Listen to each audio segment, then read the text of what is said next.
Ahora sí, familia, ¿todo bien? Qué bueno, me alegro mucho.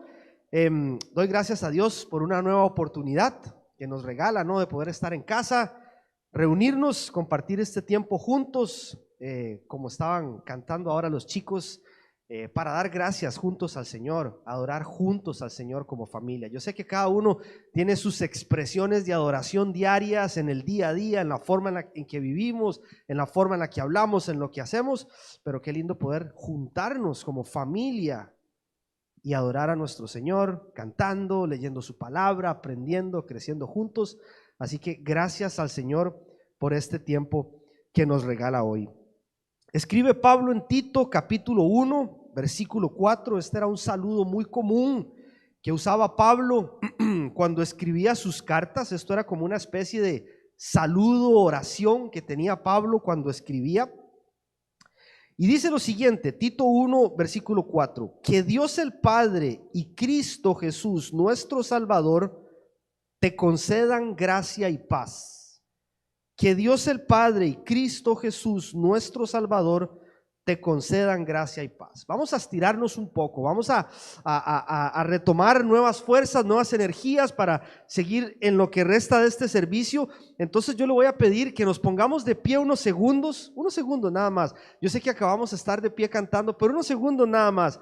Mire a la persona que tiene a su lado, voltéela a ver, a la que tiene atrás, a la que tiene adelante, que nadie se quede sin alguien al lado suyo.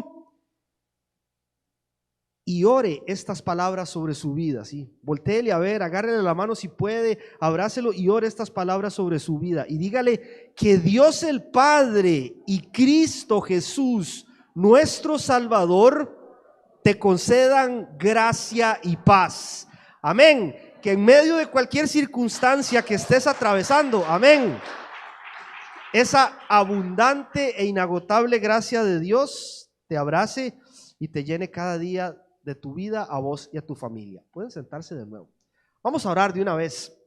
Señor, te doy gracias, Padre, porque podemos encontrarnos esta noche una vez más, juntos, reunidos, Señor, con un propósito, con un objetivo, adorarte, darte gracias por tu fidelidad, Señor, pero también, papá, escuchar lo que tienes para nosotros, exponernos a tu palabra, Señor, viva y eficaz, que nos transforma, Señor, que nos sana, Dios. Eso queremos, Padre, no irnos de esta noche, no irnos de acá esta noche, Señor, sin que aquello particular y especial que tienes para cada uno de nosotros, Dios, lo atesoremos en nuestro corazón, Señor. Hay muchas distracciones, Señor, muchas cosas ocurriendo en nuestra vida en este tiempo, relacionadas a nuestra familia, a nuestro trabajo, algunos compromisos, quizá algunas dificultades, algunos obstáculos, cosas que quizá nos quieren desanimar, Señor. En fin, papá, tantas cosas que podrían ocupar nuestros pensamientos en este momento, Señor. Queremos pedirte, Señor, que nos ayudes a poner eso en pausa por unos minutos más, Dios, hacerlo a un lado y enfocarnos solamente en lo que tú quieres hablarnos a nosotros esta noche, Señor. Es una conversación entre nosotros y vos, Dios, y que tu Espíritu Santo, Señor, que habita en cada uno de nosotros, que hemos reconocido a Jesús como nuestro Señor y Salvador, Señor, nos esté ayudando, Señor, a entender todo lo que tú quieres hablarnos esta noche, Señor. Te lo pedimos, Dios, en el nombre de tu Hijo Jesucristo. Amén. Bien, vamos avanzando con esta serie, una serie que iniciamos la semana anterior. La serie se llama Cristianos, cuando crees en Dios, pero vives como si no existiera. Y el objetivo principal o el propósito principal de esta serie es ayudarnos a abrir nuestros ojos, ¿sí? Y que podamos ser humildes para reconocer, podrían ser hábitos, costumbres o actitudes que muy a menudo practicamos nosotros los cristianos, pero que lamentablemente se parecen más a la forma de vivir de una persona que dice yo no creo en Dios.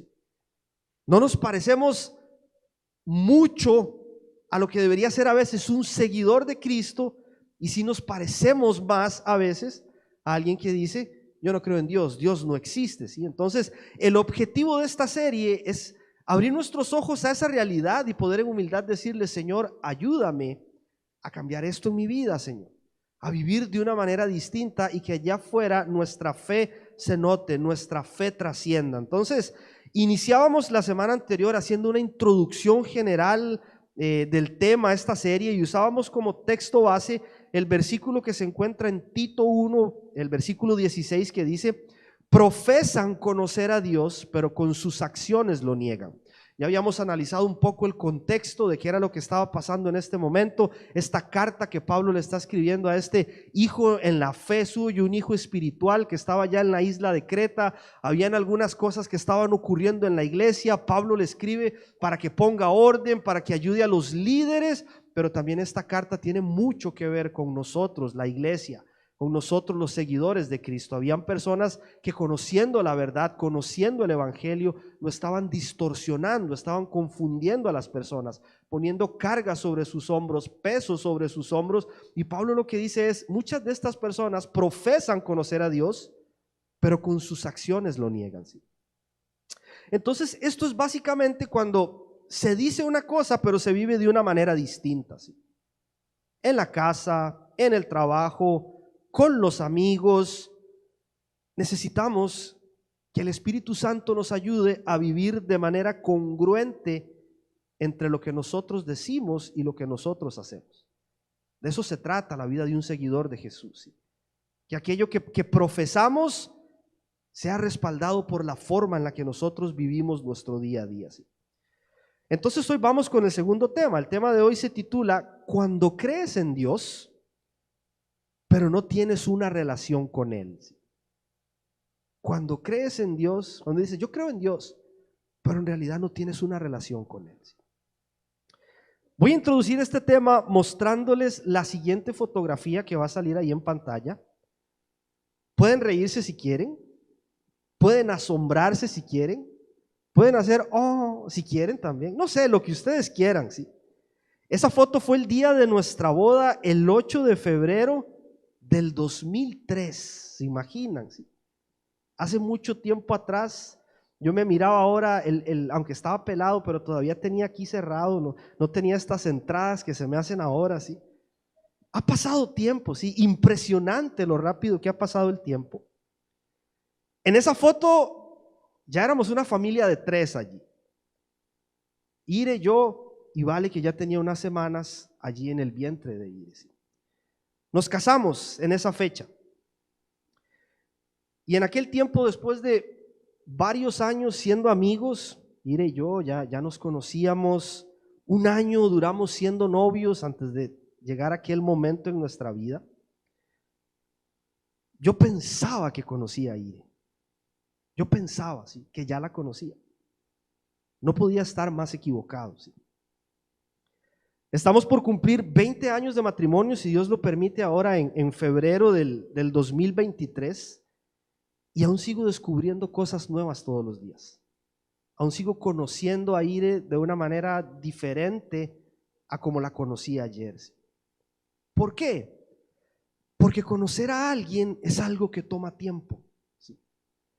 No es lo mismo tener información de alguien: cómo se llama, cuántos años tiene, a dónde vive, en qué trabaja, cuál es su canción, cuál es su comida favorita. Todas esas cosas yo las conocí de Ire en 2 meses, ¿sí? Esa información estaba sencilla, estaba a la mano, ya yo la sabía rápido, ¿sí? Conocer a alguien de manera personal, de una manera íntima, profunda, eso es otro nivel, ¿sí? Conocer los sueños de una persona, su personalidad, su carácter, lo que le apasiona, lo que le anima, lo que le desanima, ¿sí?, lo que le pone feliz, lo que le hace enojar también. Dato importante, eso hay que tenerlo siempre bien claro para evitar pasar por ahí. Pero hay cosas que van más allá de lo superficial, ¿sí? Hay cosas que no están a la vista y que jamás podríamos llegar a saber cómo es esa persona, quién es esa persona, si primero no se cultiva la relación, ¿sí? Si primero no nos damos el chance de profundizar en una relación, ¿sí? A veces nosotros somos muy prejuiciosos, ¿sí? y sacamos conclusiones de cómo es o de quién es una persona sin habernos tomado el tiempo para conocerla. Emitimos un criterio o decimos, esta persona es así por lo que vimos o por lo que alguien nos dijo, por lo que alguien nos contó, pero no nos tomamos el tiempo para conocer quién es y cómo verdaderamente es esa persona, ¿sí? Y lo mismo nos ocurre a nosotros muchas veces con Dios. Creemos conocer a Dios, pero lo que tenemos es solamente información, datos de Dios que hemos acumulado a lo largo del tiempo, y aunque sabemos muchas cosas de Él, no necesariamente eso significa que tenemos una relación personal con Él. Son cosas muy distintas. Hay personas que conocen la Biblia mejor que vos y yo, y esas personas todavía siguen creyendo que Dios no existe. Información acerca de Dios muchas personas tienen, y no es lo mismo que tener una relación personal, íntima y genuina con Dios. A veces sacamos conclusiones apresuradas también de cómo es Dios, de quién es Dios, sin haberle conocido realmente. Y esto es importante para nosotros. El nivel de profundidad de nuestra relación con Dios determina la forma en la que nosotros vivimos nuestra vida. El nivel de profundidad de nuestra relación con Dios determina la forma en la que nosotros vivimos nuestra vida. Esto es lo que dice Primera de Juan en el capítulo 4, versículos del 7 al 8. Queridos hermanos, amémonos los unos a los otros, porque el amor viene de Dios, y todo el que ama ha nacido de Él y lo conoce. Lo conoce, no es que tiene información, es que lo conoce de una forma distinta, de una forma personal. Dice el 8, el que no ama no conoce a Dios, porque Dios es amor, ¿sí?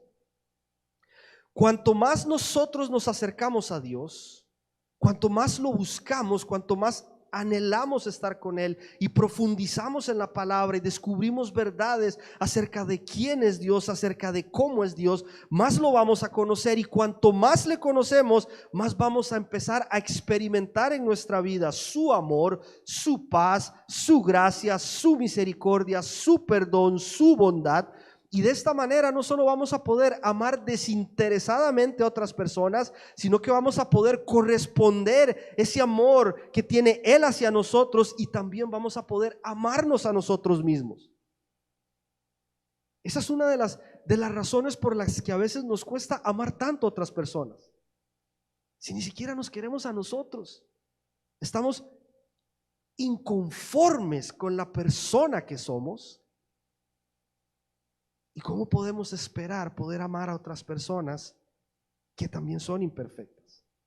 Conocer a Dios es experimentar su amor a otro nivel y entender que Él nos ama simplemente porque nos creó para tener una relación con nosotros, y envió a su Hijo a clavarse en esa cruz para que aquello que se había roto por el pecado se vuelva a restaurar y podamos tener una relación íntima y personal con Él. Experimentamos ese amor y podemos amar a otros, podemos conocer cuánto valemos para Dios y entender cuánto valen las demás personas para Dios. Cambia por completo la forma en la que vivimos, porque nosotros no conocemos a Dios solamente por la información que tenemos de Él. No conocemos a Dios por todas las cosas que nosotros hacemos en nombre de Él. No lo conocemos por las cosas que otros nos dijeron acerca de Él, sino porque experimentamos su amor y por nuestra fe en su Hijo Jesucristo le tenemos a Él en la persona del Espíritu Santo morando en nosotros. Y eso es lo que nos permite llegar a conocerle de una manera profunda, íntima, real, personal. Escribe el apóstol Juan allá en el capítulo 14, versículos 16 al 17. Y yo le pediré al Padre, y Él les dará otro consolador para que los acompañe siempre. De esto vamos a estar profundizando más en la serie de raíces que arranca ahora el 7 de septiembre. Dice el 17, el Espíritu de verdad, a quien el mundo no puede aceptar porque no lo ve ni lo conoce, pero ustedes sí lo conocen porque vive con ustedes y estará en ustedes. Es diferente la forma en la que podemos experimentar a Dios después de haber depositado nuestra fe y nuestra confianza en Cristo Jesús.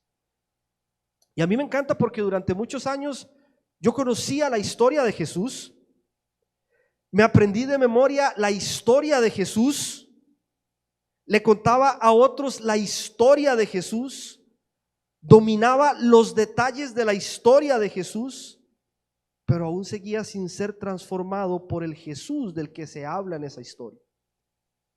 Y hay una canción que hace muchos años desafió mi razón por completo. Tenía un coro que decía: antes conocía la historia de Jesús, pero ahora conozco a Jesús, el de la historia. Esa era mi realidad hace mucho tiempo. Tenía datos, información nada más, pero no había tenido ese encuentro íntimo, personal y real con Cristo Jesús hasta que el Espíritu Santo, guiándome a toda verdad, me hizo entender la magnitud del milagro de un Dios todopoderoso, el creador del universo, santo, sin mancha, puro, eligiendo una persona como yo para hacer su casa, para hacer su morada, para hacer su templo, ¿sí? Eso es demasiada gracia, ¿sí? Es demasiado amor como para poder explicarlo de una forma que nos suene razonable, ¿sí? Quisiera entonces compartir en 4 puntos algunos conceptos importantes sobre lo que significa conocer verdaderamente a Dios. Perdón, son 3 puntos nada más. Lo primero que quisiera mencionar es como dije hace un rato, creer no es lo mismo que conocer, ¿sí? Creer no es lo mismo que conocer. Me encontraba en estos días con un artículo. Este artículo lo publicó Lifeway Research y este artículo mostraba algunos datos que recopiló el Centro para el Estudio del Cristianismo Global en el Seminario Teológico Gordon Conwell en Massachusetts, ¿sí? Y estos datos lo que revelaron es que cerca de 2.560 millones de personas se van a identificar como cristianas a mediados de este 2022. Impresionante. Y las cifras dicen que para el 2050 se espera que esa cifra supere los 3.330 millones de habitantes. Es asombroso, ¿sí? Es maravilloso por un lado porque esto va a representar cerca del 40% de la población mundial, lo cual es alentador porque quiere decir que la iglesia está creciendo. Quiere decir que aún con toda la oposición y los desafíos que enfrenta la iglesia en este tiempo, Dios está añadiendo personas a su cuerpo y que su promesa de que las puertas del Hades no prevalecerían en contra de su iglesia se sigue cumpliendo, ¿sí? A pesar de que constantemente salgan artículos ahí tendenciosos haciéndonos creer que cada año disminuye el porcentaje de cristianos en el mundo, la iglesia está creciendo. Eso es lo que dice la palabra del Señor, ¿sí? Y este mismo estudio revela que la tasa de personas no creyentes o sin religión, esa es la que continúa disminuyendo más bien, ¿sí? Sin embargo, aunque estas son muy buenas noticias, no dejan de ser alarmantes a la vez. ¿Por qué? O al menos yo me pregunto lo siguiente: si somos tantos, ¿cuál es la influencia que estamos ejerciendo en el mundo? Si somos tantos los cristianos en el mundo, si es tan grande el cuerpo de Cristo en el mundo, ¿cuál es la influencia que estamos ejerciendo allá afuera? ¿Sí? Porque en siglos pasados la influencia de la iglesia se hacía evidente no solo diciendo creemos en un Dios, sino que la iglesia era un ejemplo viviente del amor de Dios para un mundo en sufrimiento, ¿sí? No era solo identificarse con una religión, no era solo identificarse con la cruz, no era solo identificarse con una iglesia. Cuando el mundo se pregunta ¿y dónde está Dios?, se preguntaban ¿dónde está Dios?, la iglesia bajo el poder del Espíritu Santo respondía: hospitales, comedores, escuelas, orfanatos, bibliotecas, universidades. Ese ha sido parte del legado de la iglesia a lo largo de la historia. Y hoy parece que estamos demasiado permeados de lo estético, ¿sí? De lo plástico, de lo superficial, no tanto de un amor por Dios genuino que nos lleve a amar a un mundo que está perdido sin Cristo. No es lo mismo decir creo en Dios que conocer a Dios. Esto es lo que dice Santiago capítulo 2 versículo 19, lo mencionamos la semana anterior. ¿Tú crees que hay un solo Dios? Magnífico. También los demonios lo creen y tiemblan, ¿sí? Tiemblan porque desde el punto de vista relacional están separados de Dios. Cristianismo es mucho más que solo afirmar creo en Dios. Es conocer a Dios para conocer su carácter. ¿Cómo es Dios? ¿Sí? Es conocer sus sueños para soñar lo mismo, ¿sí? Es conocer su voluntad para vivirla en la tierra. Es morir a nosotros para que Él viva en nosotros. El problema es que muchos se han conformado con algo que alguien les contó, a veces chismes acerca de Dios, algo que quizá ni siquiera está cerca de la verdad revelada en la palabra, ¿sí?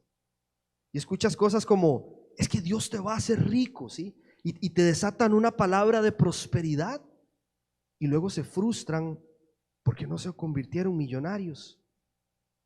Es que con Dios no van a haber problemas ni sufrimiento. Y en el primer problema, en el primer desafío, y su fe se quebranta porque se pregunta, ¿y dónde está el Dios que me dijeron que me iba a librar de los peligros de la vida, de los sufrimientos? Que Dios va a hacer todo lo que pida.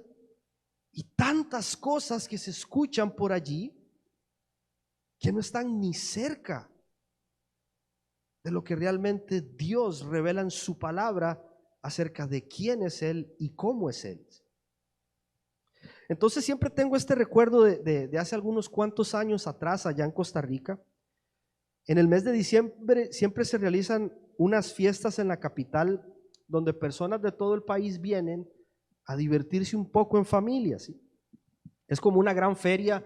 Están en un lugar en San José que se llama Zapote y allí hay de todo, ¿no? Hay comida, hay juegos mecánicos, hay montañas rusas, hay carruseles, hay música, hay de todo para ir a pasar un rato en familia. Y recuerdo que había una atracción allí en ese lugar. Era como una casa de terror vieja. El objetivo era pues ese, asustarte, ¿no? Que huyeras, que salieras corriendo de ahí. Esta puntualmente tenía que ver con una mujer que era muy amable, pero de pronto se convertía en una especie de monstruo peludo, ¿sí? Y empezaba a gritar y a golpear a las personas que estaban adentro y la gente salía corriendo de allí. Pero lo que más llama mi atención no era lo que pasaba en esa atracción ni lo que allí ocurría, sino que el tipo que estaba afuera atrayendo a las personas para que compraran el ticket y entraran a ese lugar, él usaba una frase bastante pegadiza, ¿sí? Se pegaba mucho, era muy fácil memorizarla. Él usaba una especie de megáfono grandísimo para decir esto, que se escuchaba por todo el parque. Y lo que él decía era algo como esto. Él decía, que no le digan, que no le cuenten, porque a lo mejor le mienten, ¿sí? Entonces la gente decía, ¿y de qué me estoy perdiendo, no? Y se iban corriendo a ver qué era lo que estaba pasando allí en la atracción. Nunca más se me olvidó esa frase y siempre la recordé de chico, de adolescente.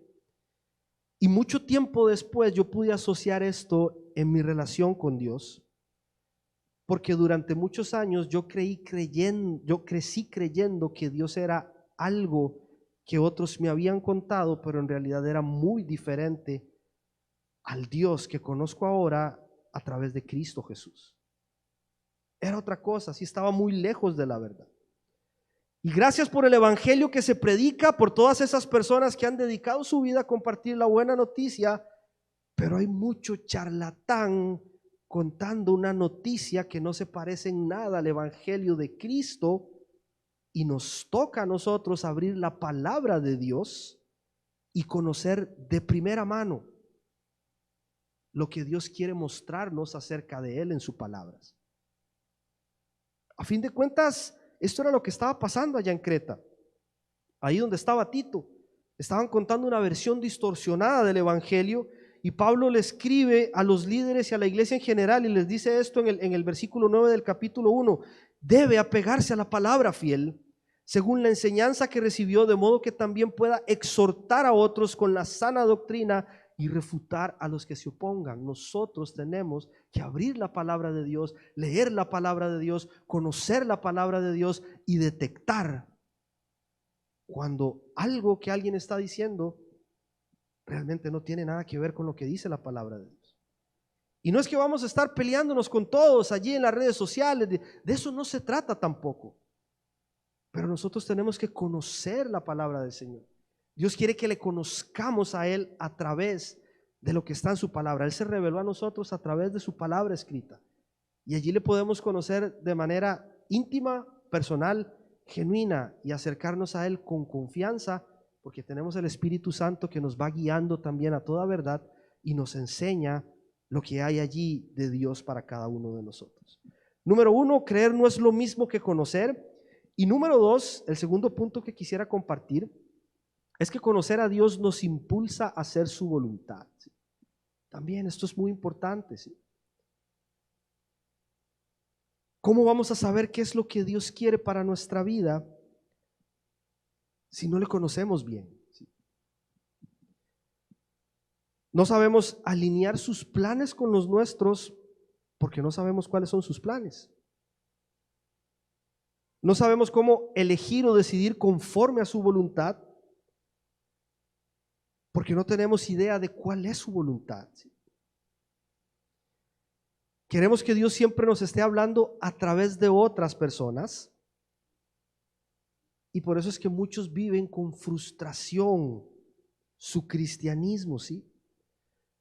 Porque viven haciendo no la voluntad de Dios para sus vidas, sino la voluntad de otros para sus vidas.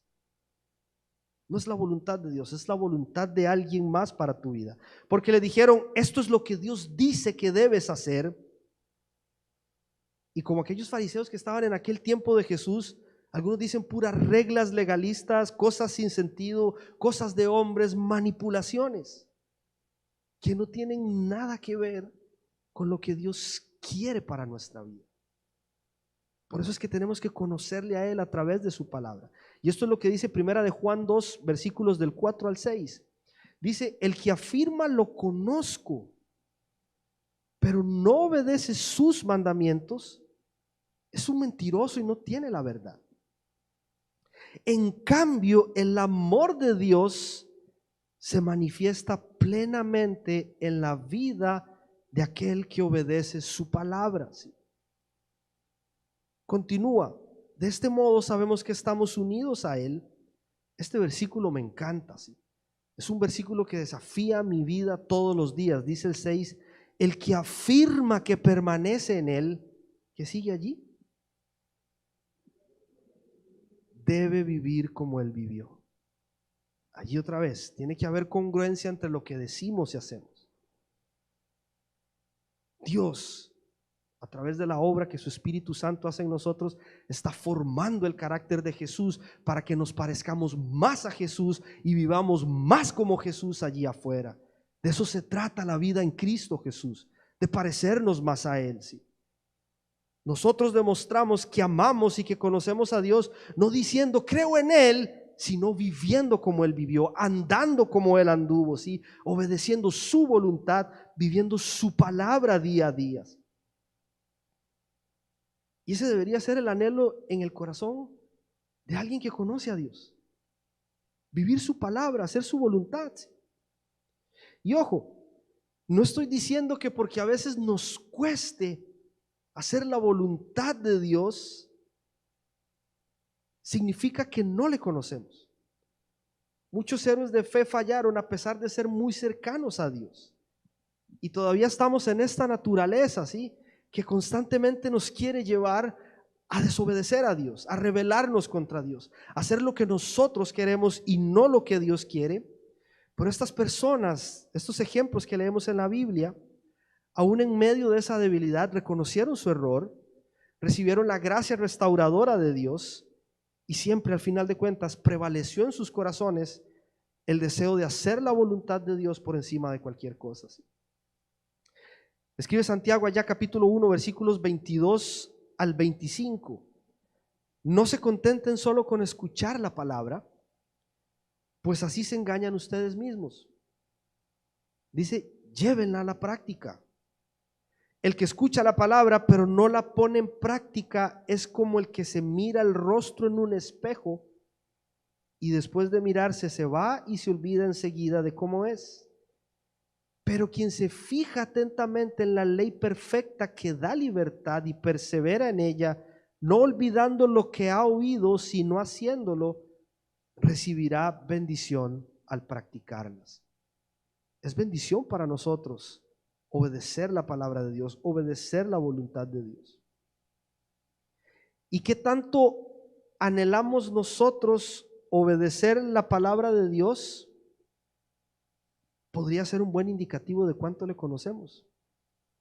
Porque sí podemos fallarnos, podemos caernos, pero prevalece en nuestro corazón ese deseo. Señor, ayúdame a levantarme, Dios, porque en mi corazón el deseo genuino cada día es el de vivir honrándote, Dios, haciendo tu voluntad y viviendo conforme a lo que tu palabra dice, a lo que tu palabra nos enseña que nosotros debemos vivir y hacer. Ese es el deseo de nuestro corazón, ¿sí? Y toda acción tiene consecuencias en nuestra vida, buenas o malas, ¿sí? Obedecer a Dios tiene consecuencias buenas sobre nuestra vida, sobre nuestras familias, sobre nuestros matrimonios, sobre nuestros ministerios, sobre nuestras relaciones, sobre nuestras empresas, sobre nuestros trabajos. ¿Sabe que José fue de bendición aún en la cárcel? Para las personas que estaban allí con él, fue de bendición en la corte del faraón. Daniel fue de bendición aún en el exilio. Un hombre y una mujer de Dios que conoce a Cristo, que obedece su palabra y que vive para su gloria, siempre, siempre, donde sea que esté, va a ser de bendición para aquellos que estén cerca, indiferentemente de si esas personas creen o no en Dios. Porque fuimos puestos allí con propósito. Dios nos sembró allí con propósito para hacer luz, para que nuestras vidas impacten, para ser ejemplo, para mostrar el carácter de Jesús día a día con lo que hacemos, ¿sí? No estamos allí por casualidad. Dios nos plantó para que demos fruto, para que le honremos, para que le obedezcamos, para que testifiquemos de Él y que con nuestro estilo de vida marquemos una diferencia y seamos de bendición en la vida de aquellos que nos rodean. De eso se trata, familia. Estamos allí donde Dios nos puso en un trabajo y quizá uno dice, wow, qué duro que es este ambiente, ¿sí? Qué difícil que es este lugar. Todas las personas piensan diferente que yo, viven diferente que yo. Allí estás con un propósito, ¿sí? Tu forma de vivir, la forma en la que hablas, la forma en la que reaccionas, tiene impacto positivo en las vidas de aquellos que te rodean. Y Dios no se equivocó en ponernos allí. Fuimos cuidadosamente puestos por Dios en un lugar para que seamos luz y testifiquemos de Él a las personas que están a nuestro alrededor. Y número 3, este es el último punto que quisiera compartir. Conocer a Dios nos lleva a vivir en libertad, ¿sí? No solo nos lleva a buscar hacer la voluntad de Dios todos los días, sino que conocer a Dios realmente es experimentar libertad en nuestra vida. Vivimos en tiempos donde el discurso más común de escuchar allí afuera es el de libertad, ¿sí? Está relacionado a la libertad. Cada grupo, cada colectivo, cada organización, cada comunidad, todos tienen una receta especial para alcanzar esta anhelada libertad, ¿sí? Y algunos usan la política, sus ideologías para guiarnos hacia una sociedad más libre. Otros se amparan en algún estilo de vida en particular que les hace sentirse más libres. Algunos lamentablemente usan la fuerza o la violencia como medio para alcanzar libertad. Otros encuentran libertad desvinculándose de cualquier tipo de autoridad, ¿sí? Se rebelan contra sus padres, se rebelan contra Dios, se rebelan contra todo. Y otros piensan que libertad es atender cualquier impulso o deseo que su cuerpo les mande, ¿sí? Si mi cuerpo me lo pide, yo le doy y soy libre para hacer lo que yo quiera, ¿sí? Esa es una forma de pensar muy común en este tiempo. Y alguna vez leí una frase en un artículo que, siendo honesto, no recuerdo mucho su origen, ni el autor, ni nada, pero fue una frase que llamó mucho mi atención. La frase decía: esclavitud no se abolió, sino que cambió su forma. Capaz que ustedes la han oído o la han leído en algún momento, ¿sí? Refiriéndose a que, si bien ya no existe más esclavitud como esa que se conocía en siglos anteriores, donde una persona literalmente era propiedad de su amo, o al menos no es tan evidente hoy, no de forma legal. Ellos decían que sí continúan existiendo otras formas de esclavitud, y una de esas formas de esclavitud contemporánea que ellos planteaban en este artículo era Dios, la religión y la iglesia. Siempre apuntando a esto, a que Cristo es esclavitud, Cristo nos coacciona a la libertad, la iglesia es vivir presos y no poder hacer nada, y una serie de normas y una serie de reglas. Yo creo que efectivamente esclavitud nunca va a ser abolida en su totalidad, al menos no de las formas en las que el ser humano ha estado intentando hacerlo.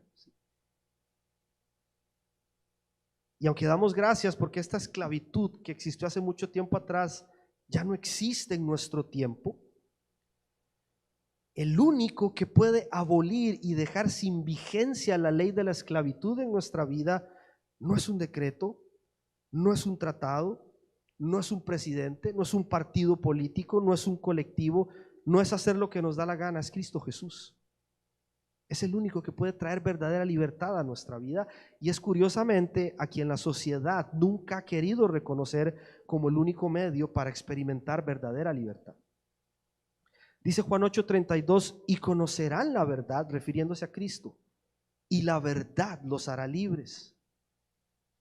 Y me conocerán, es como si dijera Jesús, y me conocerán y los haré libres. Pero algunos siguen buscando libertad donde nunca la van a hallar. Esto es lo que tenemos que entender nosotros hoy. No necesitamos ser prisioneros de alguien, ni estar encadenados físicamente con algún grillete en nuestros tobillos para vivir en esclavitud. Porque nosotros somos en efecto esclavos de nuestro pecado. Ese es nuestro estado natural, y hasta que no conocemos a Cristo vamos a seguir viviendo de la misma manera, esclavos de nuestras pasiones, de nuestro pecado, de nuestros pensamientos, de nuestro orgullo, de nuestros miedos, de nuestro pasado, de nuestra culpa, de nuestro sufrimiento, de nuestro egoísmo, de nuestra tristeza, de nuestro dolor. Cristo Jesús es el único que puede liberarnos, pero no para que hagamos lo que nos da la gana, porque eso no es verdadera libertad, sino que Él nos libera de aquello que nos esclaviza para que nos sometamos a Él y vivamos bajo su señorío. Esa es la parte que no nos gusta tanto. Cristo nos liberta de la esclavitud del pecado para que nos sometamos a su señorío y permitirle a Él que gobierne nuestra vida, ¿sí? Allí es donde vamos a hallar verdadero descanso. Allí es donde vamos a hallar verdadera paz a nuestra alma, ¿sí? Esto es lo que escribe Pablo en Romanos 6 del 15 al 8. Ahora bien, ¿eso significa que podemos seguir pecando porque la gracia de Dios nos ha liberado de la ley? Claro que no. Ojo con esto, ¿no se dan cuenta de que uno se convierte en esclavo de todo lo que decide obedecer? Hay cosas que vos y yo podríamos estar obedeciendo hoy y no es Dios. Hay cosas que hoy podrían estar gobernando nuestra vida, dominando nuestra vida, que nos mantienen encadenados todos los días, y no es Cristo Jesús quien gobierna sobre nuestras vidas. Dice, uno puede ser esclavo del pecado, lo cual lleva a la muerte, o puede decidir obedecer a Dios, lo cual lleva a una vida recta. Antes ustedes eran esclavos del pecado, pero gracias a Dios ahora obedecen de todo corazón la enseñanza que les hemos dado. Ahora son libres de la esclavitud del pecado y se han hecho esclavos de la vida recta. ¿Sí? Es maravilloso. Cristo nos liberta de la esclavitud del pecado, pero Él es nuestro Señor ahora. Él gobierna nuestras vidas y Él tiene autoridad para decirnos por la palabra de Dios cómo debemos conducirnos por la vida. Dice Gálatas 4, 8, 9: antes, cuando no conocían a Dios, ojo, cuando no conocían a Dios, ustedes eran esclavos de lo que en realidad no son dioses. Pero ahora que conocen a Dios, o más bien que Dios los conoce a ustedes, ¿cómo es que quieren regresar a esos principios ineficaces y sin valor? ¿Quieren volver a ser esclavos de ellos? Dios nos liberta y nosotros muchas veces vamos de vuelta hacia aquello que nos esclaviza. Dios nos saca del agujero y nosotros vamos y nos volvemos a arrojar solos de nuevo allí. Cristo nos liberta y a partir de allí Él quiere gobernar nuestra vida. Lo irónico es que muchos siguen rechazando a Cristo porque piensan que Cristo es sinónimo de que se les acabó la libertad. Y se nos acabó para hacer lo que nos da la gana, ¿sí?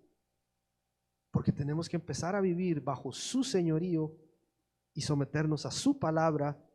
Pero allí es que un hombre y una mujer van a empezar a experimentar y a vivir en verdadera libertad para sus vidas y para sus familias. Concluyo con esto, le pido a Dios si me ayuda. Esto es lo que dice la palabra en Job, capítulo 42, versículo 5. Todos conocen la historia de Job, no la mayoría. Este hombre, todo lo que sufrió, todo lo que le tocó vivir, todo lo que tuvo que pasar. Y en determinado momento, ya casi llegando al cierre de la historia de este hombre, él dice lo siguiente, refiriéndose a Dios, dice: de oídas había oído hablar de ti, pero ahora te veo con mis propios ojos. De oídas había oído hablar de ti, pero ahora te veo con mis propios ojos. Este es Job. En el capítulo 1 de este libro, en el versículo 1, dice que era un hombre recto e intachable, que temía a Dios y vivía apartado del mal. Y uno dice: wow, qué hombre Job, ¿sí? Un hombre recto, intachable. Probablemente era un hombre recto e intachable. Pero después de todo lo que tuvo que vivir en su vida, asombrado dice: wow, no tenía ni idea de quién realmente eras. Ahora te veo, Dios, y te conozco. No como pensaba antes, sino de una forma diferente, distinta, real, personal. ¿Sí? Muchas veces es allí en las peores crisis de nuestra vida, cuando nos toca sentir el ácido, ¿sí? No nos gusta, sentimos que quema, ¿sí? Pero es allí, en ese momento, en esos lugares, donde muchas veces logramos conocer a Dios y comprender quién verdaderamente es Él. A veces nosotros solemos formarnos un concepto de Dios hecho a la medida. Es un Dios fabricado de acuerdo a nuestros intereses, ¿sí? Un Dios basado en unos cuantos versículos de la Biblia, aquellos que más me gustan, aquellos que más me convienen. Un Dios que se amolda a lo que queremos. Pero Dios quiere que le conozcamos como realmente es Él. Él quiere que tengamos una relación personal con Él. Y a veces Él nos toma de la mano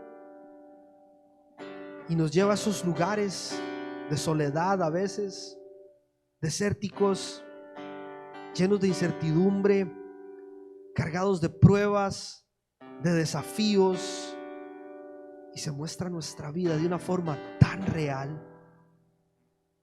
de una forma tan personal, de una forma tan íntima, que nunca más vamos a volver a ser las personas que solíamos ser antes de tener ese encuentro real con Él, donde solo su gracia nos sostiene, donde su amor nos es suficiente, donde su paz es lo único que nos aquieta, donde saber que Él tiene el control de la situación nos da seguridad para saber que hay propósito en medio de lo que estamos viviendo. Esto escribe Groeschel en su libro El cristiano ateo. Él dice: cuando conozcas a Dios cambiarás.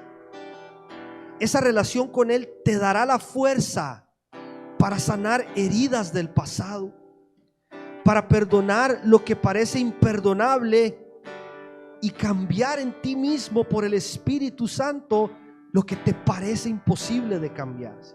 Cuando decimos: es que yo no puedo cambiar, es que yo soy así, Dios puede cambiar aquello en nuestras vidas que necesita cambiar, que necesita sanar, que ya no puede continuar más, ¿sí? Continúa: caminar con Dios romperá el poder del materialismo y te llevará a una vida de generosidad. Y en lugar de vivir para ti mismo, vivirás para Cristo. Tu corazón palpitará por las mismas cosas que palpita el corazón de Dios. Le servirás con fidelidad, y en lugar de vivir bajo la preocupación, bajo el miedo, bajo la duda, experimentarás paz, gracia, amor y confianza, y podrás hablarle a otros de Él con valentía, sin preocuparte por lo que digan los demás. No sé ustedes, familia, pero yo quiero seguir conociendo a este Dios cada día de mi vida con más profundidad, con más intensidad, ir más íntimo en mi relación con Él. Ojo, aun si eso significa que cada día va quedando menos de coco para que Cristo se haga más evidente en mi vida. De eso se trata. Que no nos vean a nosotros, que lo vean a Él. Y esta es una oración arriesgada, ¿sí? Porque nosotros queremos seguir teniendo el control. Señor, queremos conocerte, papá. Queremos conocerte y que transformes nuestra vida, que sanes nuestra vida, Señor. Menos de nosotros, más de ti, Señor. Someternos a tu señorío, a tu gobierno, a tu autoridad, y entregarte todo aquello que yo he estado tratando de controlar por tanto tiempo. Te lo entrego, Señor, te cedo el control. Así que quiero animarte a que cerremos este tiempo orando juntos. Si tiene a bien, le invito a que se ponga de pie. Capaz Vale me ayuda allí para orar.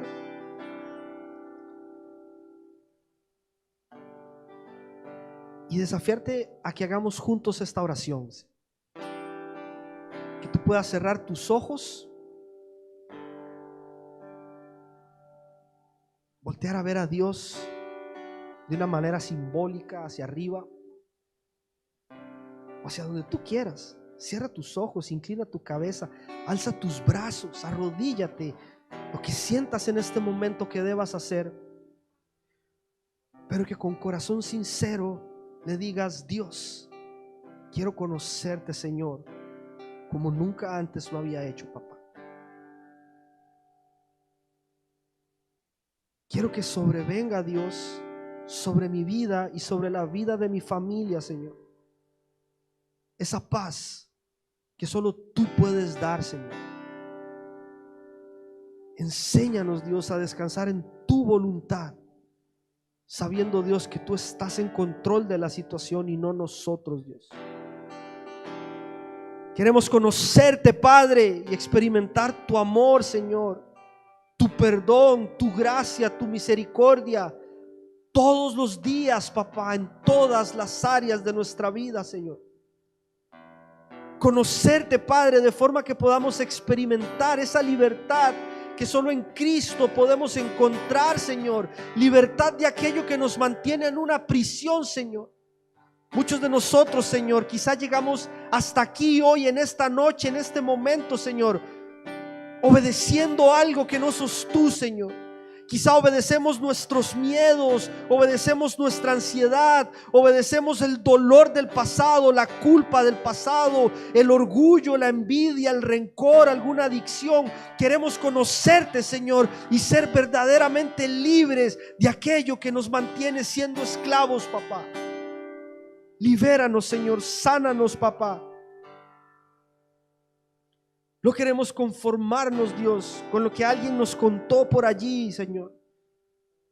Queremos conocerte de manera personal, papá. Saber cómo eres, saber quién eres, Dios. Cuánto nos amas, Señor. Y conocer así, Dios, esos planes de bienestar que tienes para mí, que tienes para mi familia, Señor. Aun si esos planes no se parecen mucho a los míos, Dios. Quiero conocerte, Señor, para poder empezar a vivir tus planes en mi vida, Señor. Quiero conocerte, Señor, para poder empezar a soñar lo que tú sueñas para mi vida, Señor, para tu iglesia, para esta tierra, Señor. Y si era alguien, Dios, que es de bendición para los demás en el lugar en el que tú nos has sembrado, papá.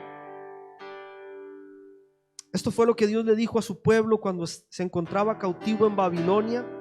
Le dijo lo siguiente a través del profeta Jeremías. Jeremías 29, 11, 14. Quizá hoy estamos experimentando una situación que nos hace sentir esclavos, prisioneros de algo, y queremos experimentar esa libertad en Cristo Jesús.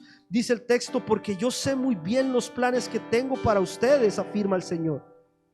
Son planes de bienestar y no de calamidad, a fin de darles un futuro y una esperanza. Y dice el 12: entonces ustedes me invocarán y vendrán a suplicarme, y yo los escucharé. Me buscarán y me encontrarán. Cuando me busquen de todo corazón, me dejaré encontrar, afirma el Señor, y los haré volver del cautiverio. Hoy queremos rendirnos ante ti, Señor, con todo nuestro corazón, papá. Queremos conocerte de una manera especial.